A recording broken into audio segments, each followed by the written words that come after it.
Hey, everybody. Welcome to the Andrew Cooperrider Show. Of course, I'm your host, Andrew Cooperrider. Thank you guys for joining us so very much. And as always, we're bringing you the liberty-minded news here in Kentucky. A couple of items to cover there and a couple of national items as well. We're going to be covering some great stuff. We've got the state has decided to create pollinator habitats on the highways, which, we'll dig into that a bit, but sounds a lot more like you don't have money for the gas. So, Biden stuff coming back to get you. Inmate escapes prison, kinda. He does escape, but he wasn't exactly in prison. But inmate escapes in Lexington. Joe Biden signs an executive order on abortion.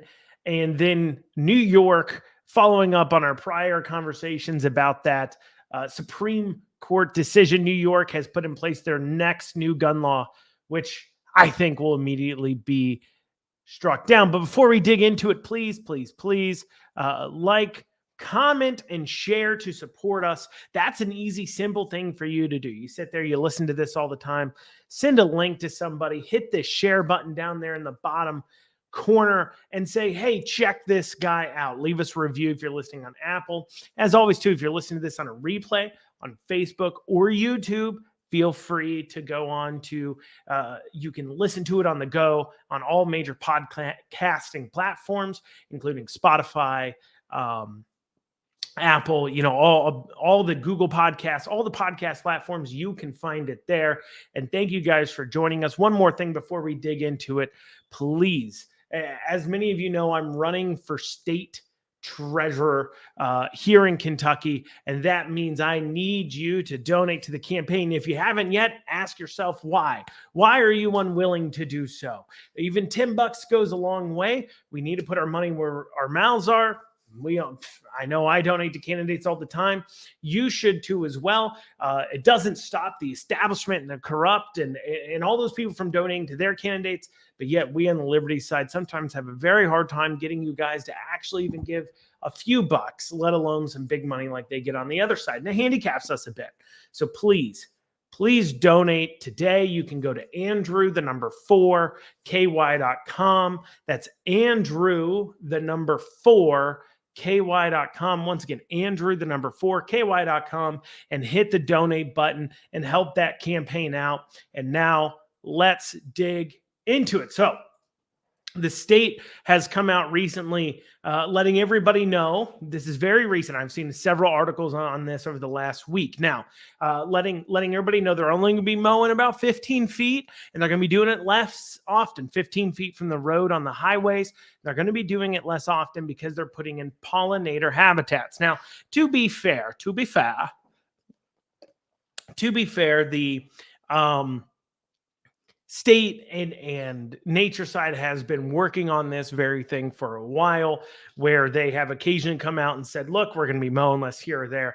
We're going to create these pollinator habitats. But most of the time when those announcements take place, they're going to take place earlier on in the year, growth cycles, things like that. Makes more sense. I'm not saying flowers don't grow at this time of the year, not saying pollinators don't grow, but it's not time to do it considering spring is the growing season. And so that leaves one to wonder if it has anything to do with the fact that, well, frankly, the gas prices are really high. Now, for those of you who are unaware how it works here in the state, as far as our budgeting goes, they make a budget. The budget lasts for 2 years, and they make a budget based upon, of course, prior spendings and everything else. So the Kentucky Department of Highways, generally, they're funded by the road tax, mainly. The transportation cabinet, is funded by the road tax mainly. They do pull in some general funds. But they make their budgets. Those budgets, like I said, are set by the legislature every 2 years, but it's based upon certain revenue goals and costs. Well, there's been a big change since this budget was made. Let's keep in mind this budget was passed during this last legislative session that ended in mid-April. It was before gas prices really started peaking. And certainly since then, gas prices have gone up a lot. And surely as that budget started being discussed, they didn't know how long the gas prices would last at this high. So they obviously have not budgeted properly for the cost of gas. Now, they're not going to come out and say that, mainly because this is the Bashir administration, and they're not going to come out and say, look, my Democrat buddy Joe Biden, who I love so much, I mean, geez, oh Pete, that guy, they fly to DC all the time. Don't believe me? Check the governor's flight logs. He flies to DC all the time.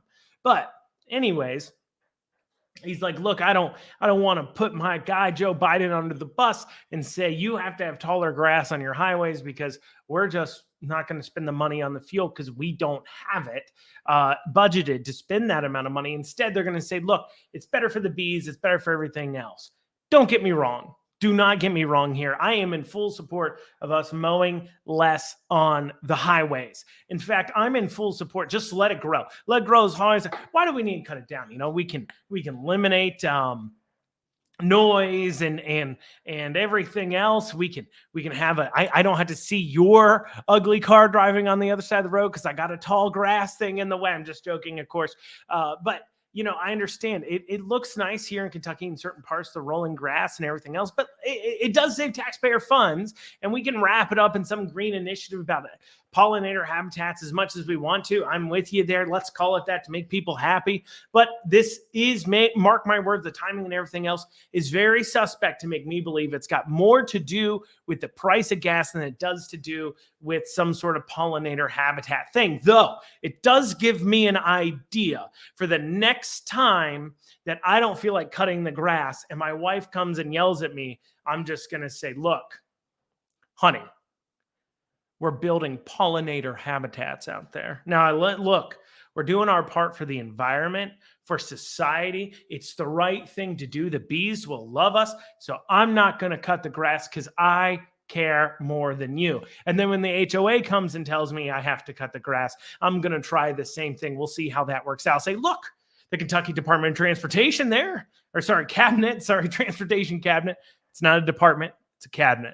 The Kentucky Transportation Cabinet does it. They don't mow. They're creating pollinator habitats. Why can't I do the same? Seems unfair to me. Once again, double standard, government and me, rules for thee, not for me, right? And so I think I should be allowed to create my own pollinator habitats on my yard. Of course, gas is getting awfully high. It's getting expensive. Getting out there and mowing. But anyway, so as you're driving around on the highways, you notice the grass is getting a little scruffy. You can thank Joe Biden for that one. It's a wonderful work he's doing, of course, for our economy and for the cost of everything. All right, we've got an escaped inmate here in Kentucky, or here in Lexington. An escaped inmate, kind of. So let me tell you a story here. This guy, about 42-ish years old, and he was sentenced in 2020, mid-year 2020, to a 5-year sentence for drug charges. Now, I am no mathematician. Well, actually, I am pretty good at math, but that's only 2 years. He was sentenced to 5, so he had 3 years left. Follow me here. He had 3 years left.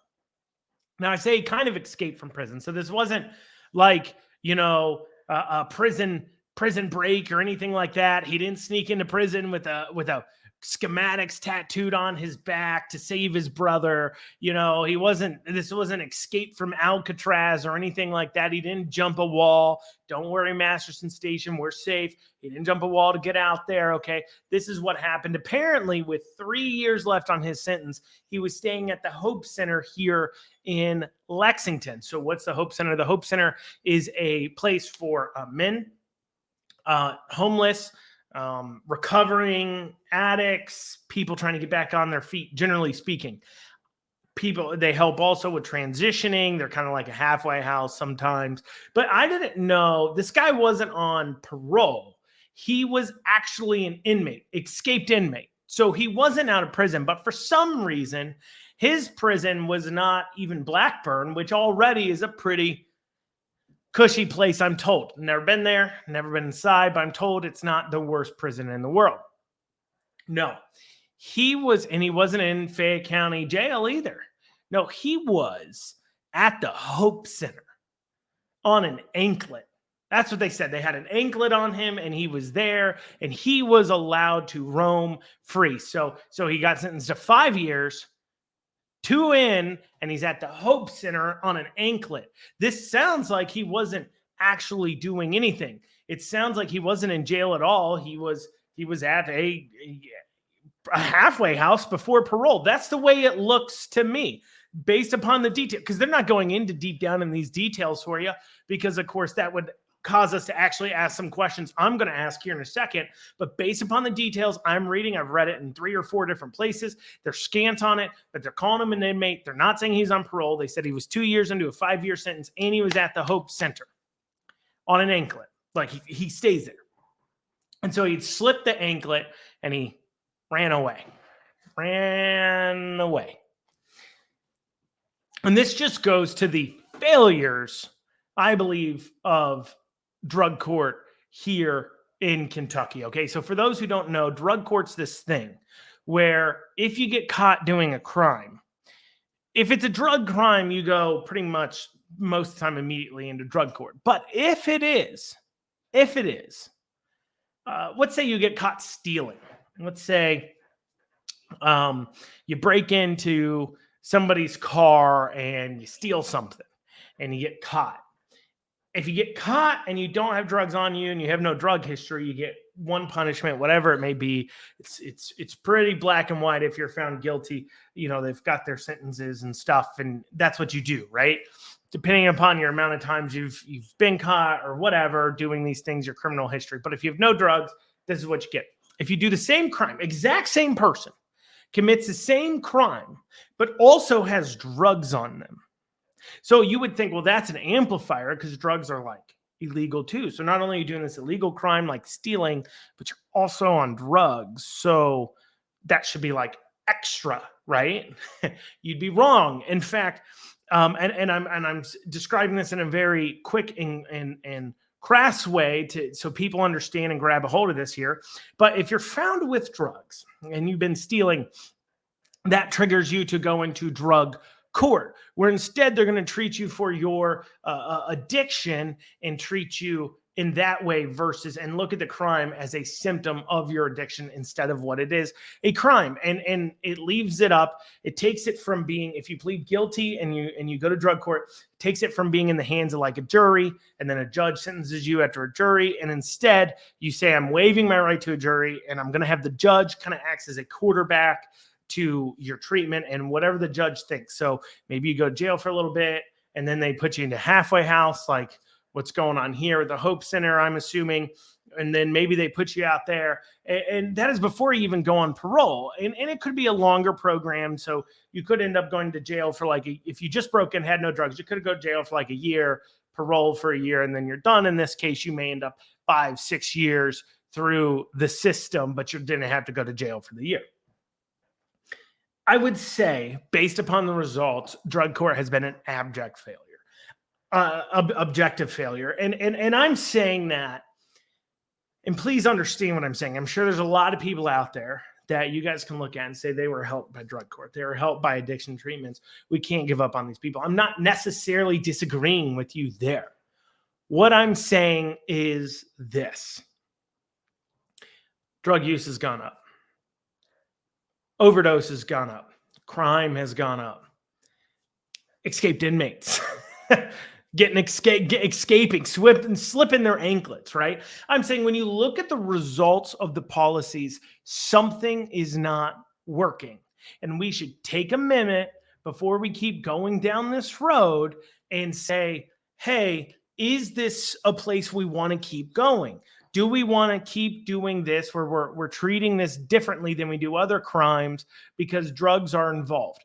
I think it should give us a lot of pause. And I think we should take a deep dive into our drug court system here in Kentucky. I think this should be a wake-up call that we got a guy who's not even halfway through his sentence. A 5-year sentence. That's a pretty long time. Trust me, that's a long time. I've known people with long rap sheets. They don't get 5 years. And he's able to not even halfway through. He's probably a habitual offender then if he's getting 5 years too. Trust me. haven't seen his background, but I would bet big money this is like his 5th conviction at least. I bet big money it is. But anyways, because 5 years, that's a long time when drugs are involved. I'm just being honest. I've dealt with it. I've seen it. That's a long time. So, but yeah, halfway through, not even halfway through, he's out there. He's at the Hope Center. He's on the run now. He's got ties down in Somerset, apparently. So, just something to put on your radar, something for you to be thinking about, something for you to be asking judges about as you're vetting candidates. For people who it's getting into judge election season. Ask them their thoughts on drug court and see what they have to say. Do they think, oh, it's been a gigantic success? Look at these people who've gotten clean. I'm glad they've gotten clean. Or will they recognize that a tree by the fruit that it bears, and the fruit this is bearing is, yes, there are some people getting clean, but would they get clean regardless if you were not doing these special systems and programs? And more importantly, by not treating that harshly, are you actually creating more offenders, actual victim offenders? And what I mean by that is things like theft and robbery and stealing and assault. Are you actually creating more of those perpetrators by treating them with kid gloves? Are you actually causing a person to do more repeat offenses because you're not being as forceful with them as you could be? Something for you to think about. All right. So on the national level here, Biden issues an executive order about abortion. Now, to remind you guys, a few weeks ago, I talked on a story regarding the health department in Woodford County and how there's an accidental posting by their social media manager. And I started talking about how they have how this just is the tip of the iceberg on taxpayer-funded advocacy. Well, guys, this Joe Biden executive order, let me tell you what it does. First, it encourages and even to some degree, it looks like it's helping fund, which, remember, the Hyde Amendment says that your tax dollars aren't supposed to support abortion. Remember, it used to be an acceptable stance in this country for the left to recognize that while they may be for murdering children, the rest of us are not, and they will at least not take an issue so divisive as abortion is. And by divisive, it's actually not that divisive. Almost 100% of citizens, I believe it's around 80 to 85%, at least support some degree of restraints on child murder, which is good really warms my heart to see that they do feel that way on some of it. They're okay with parts of it, but there is not broad support for abortions past 15 weeks, and 15 weeks is a very long time. That's a while. That's almost 4 months into the pregnancy. That's some time. But regardless, the broad scale support of abortion until past birth is just not there at all across the country. But that has not stopped the Biden administration from plowing ahead and ignoring the Hyde Amendment, ignoring any kind of your wishes, and saying, look, I'm going to take your tax funds and I'm going to push abortion. And what's he doing here? Well, he's setting up abortion clinics at state borders. That's right. So if Kentucky borders a liberal state that has different abortion laws, let's take Ohio has some iffy ones, I believe, but it's kind of hard. We're surrounded by a lot of red states, but let's take a state like Kentucky, and let's suppose Ohio allows abortions much later or what have you. Now, right now, there's supposed to be a trigger law. They weren't supposed to be allowed at all in Kentucky, but of course, we've seen the courts deciding that they're going to hash this one out because, legislators can't make laws anymore. That's at least the way that the Kentucky Supreme Court, state Supreme Court seems to think. But anyways, so they're going to encourage and help pay for clinics to be set up so those people don't have to drive as far. There's even talk of helping to fund their transportation, which is in and of itself taking your tax dollars to do that. And speaking of funding transportation, what we've also found out is the Biden administration has apparently been paying for the transportation of illegal immigrants to travel across state lines to get abortions. I'm not kidding you. So legal immigrant gets picked up in a state, or where they're being held in a state in their camps or whatever, but they want an abortion. Apparently, apparently, this is just what kind of the news is based upon some words people have said about providing transportation, trying to figure out how to get them there, that the state has been, the government, the federal government has been and is continuing to work on transporting these illegal immigrants across state lines to get abortions, which, I could have swore that it was, I feel like it is illegal to transport illegal immigrants across state lines. Let me check on that real quick. I believe it is. Is it illegal? Yes, a federal law does exist that makes it a crime to transport or attempt to transport a non-citizen within the U.S. Huh?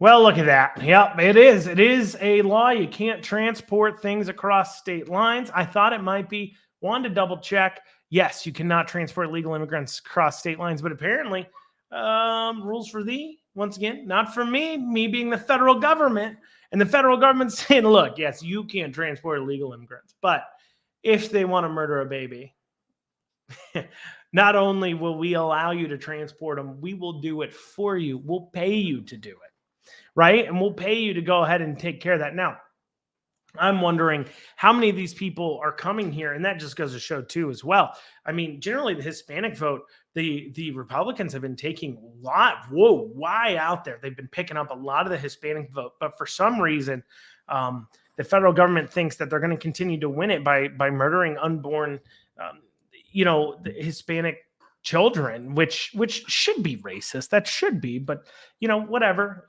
I mean, it's no surprise here. Planned Parenthood was founded with eugenics in mind to specifically try to murder minority children in the womb. That's why it was founded, and to not just murder them in the womb, but to stop minorities from having children, so that way they wouldn't outnumber white people. I mean, that is factual. That is why Planned Parenthood was started. So it doesn't really surprise me that the federal government continues on with these racist policies. But we should probably be fighting this racism as much as possible.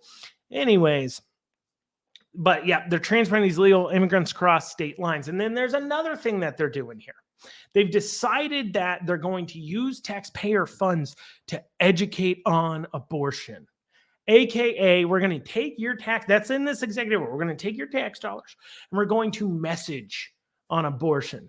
What does message on abortion mean? Well, it means we don't like this whole Judeo-Christian values that are circulating on abortion as murder and everything.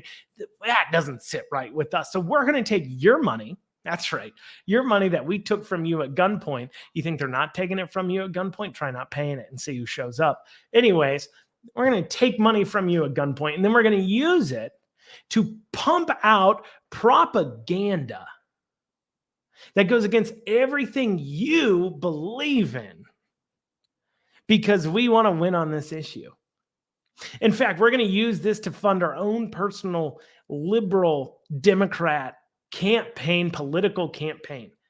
This should be illegal. It's literally taking your funds, your tax dollars, and spending your money and spending it to help them stay in office, get into office, and spending it on these social issues. Once again, taxpayer-funded advocacy. And that's what we were talking about, that health department story here in Kentucky a little while ago. Now we're seeing this. Here's the federal government engaging in propaganda, in taking your money and spending it to push out and pump out messages that goes against your moral fiber and being and everything you stand for. They don't care. They don't see anything wrong with it. If the federal government was using funds to really pump out and push out Christian views, let's say the federal government was pumping out things like, good things, probably that stop this health crisis, this mental health crisis that we're experiencing. And you see it everywhere. These young kids going through mental health crisis, probably because the minute a boy picks up something pink, we start saying he's a girl. But I'm sure that has nothing to do with the mental health crisis going on. I'm sure it has nothing to do with the fact that we locked them in a room for 2 years and didn't allow them to have contact. And then when they did come out of that room, and still in some places, we put a mask on their face because they're dirty little children and they can't be touching stuff, because that certainly doesn't help the self-esteem, does it? But regardless of all that, regardless of that, if the government started pumping out nuclear family values, get married, have some kids. You know, it's funny. I was reading Elon Musk, I guess, apparently secretly had twins. And he was asked, Elon Musk has like 10 kids, something crazy. And he's asked why he has so many kids. He says the biggest limiter, and this is so true, and you know this as an employer, the biggest limiter in life in company success has been talent, has been labor and talent. And that we need more people, not less. And the fact that we're falling below replacement rate spells disaster for our economy and everything else. And that the world can handle much more. And in fact, if we don't make more kids, the world will end badly. That's what Elon Musk says. But even outside of that, we have our own things like our legalized Ponzi scheme that is Social Security that will fall apart because our replacement rate's so low, on top of the fact that our own economic GDP growth, our entire economic system is based upon an idea, and that idea is that we have growth constantly. We have to have GDP growth constantly. And if we don't grow in GDP, if we have a couple of quarters where we don't grow in GDP, our credit dries up, people look, the view of the dollar drops and everything else, and it's built upon a speculation that in the future we will continue to do well. But if replacement rate continues at this level, at least in America, where it's below, it spells economic disaster. They're running into this in China. They've started running into this way before, and I think that'll probably end up being their downfall. If I have to guess for China, is that they just will not have produced enough children. Anyways, rewinding. The point is imagine the government was pumping out these values. Values are good for society, I think, but values that people disagree with, like get married to a woman if you're a man, and have kids, and, you know, it's okay to have a stay-at-home parent. It's okay to homeschool your kids if that's what you want to do. You know, if you should be a part of your kids' education, pumping out these values. Imagine the screeching from the, I mean, they screech just when we say, look, if this state doesn't want to kill babies, they don't kill babies. And if you want to live in a state where you're enjoying infanticide, then go do that. Right. But they're screeching about that, like loudly screeching at the 4th of July parade. They're literally yelling at all the Republicans, some of the most vile and disgusting things. I was afraid to march in that parade I had me, my wife, my son was with me. I was thinking about marching in that parade. I was afraid to, because I knew I didn't want my son to have to witness all the vile and terrible things that they would say towards people that think like we do, you know, people who think in a way that for the last thousands of years, most people have thought, but yet we're the bad people. Anyways, once again, digressing. If we were pumping that up, their screeching would be enormous. But yet, we don't do that. That doesn't stop it from doing us to us. And it's because we do not get upset and we do not get angry enough. We do not stand there and stand up for ourselves and say, this is wrong. They have no problem holding protest after protest after protest, demanding fealty from every single government official and demanding they spend money on their pet whatever. But yet we're afraid to ask for simple things like a reduction in the budget to be able to watch out for red flag gun laws and watch out for, instead we have to take what we get and we're told to sit quietly instead of being just as vibrantly loud and supportive of our views. And maybe if we started to, we'd actually make headway in the government, because they are certainly making headway in the government. It'd be more difficult for us because, of course, our beliefs involve around government having less power. Theirs, they want government to have more power. They believe government's a solution. So naturally, those in power are going to flock towards that idea because, of course, it gives them more power, which is what they all want. But we do need to be specific about this, and we need to be on top of it. That's why you should donate, by the way. Once again, not to wrap back around, that's why you should donate to the campaign. Andrew4ky.com/donate. Andrew, number 4ky.com/donate. Okay, last story for you guys here. Gun applications in New York now will have to be accompanied by social media research. So you have to submit your social media accounts.